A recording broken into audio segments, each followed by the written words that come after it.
Baloch train hijack highlights deep-rooted conflict in Balochistan. In a dramatic escalation of tensions, the Baloch Liberation Army (BLA) hijacked the Jaffar Express, taking over 200 passengers hostage to demand the release of Baloch political prisoners. The incident unfolded in the Bolan region of Balochistan, shedding light on the long-standing conflict between Baloch separatists and the Pakistani government. Crisis unfolds. The hijacking occurred on Tuesday morning when the Jaffar Express departed from Quetta with over 450 passengers, including women, children, and security personnel. As the train passed through Balochistan's mountainous terrain, BLA militants intercepted it, taking control and forcing passengers to disembark.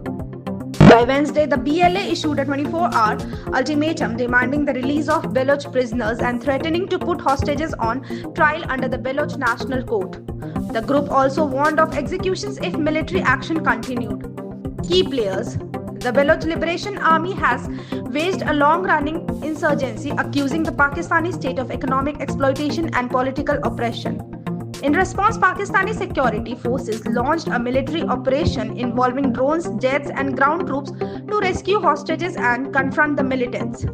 Prominent Baloch nationalist leader Akhtar Mengal criticized the government's handling of the crisis, asserting that years of neglect and repression had pushed Balochistan into turmoil. Roots of rebellion. Balochistan's insurgency is rooted in decades of marginalization. Despite being rich in natural resources, the province remains underdeveloped, with locals feeling excluded from the nation's economic and political processes.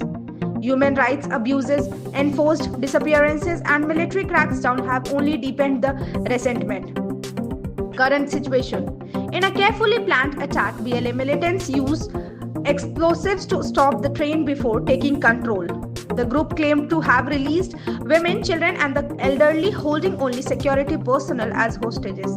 Pakistani forces have rescued around 190 passengers, though conflicting reports make it unclear whether they were civilians or security officials.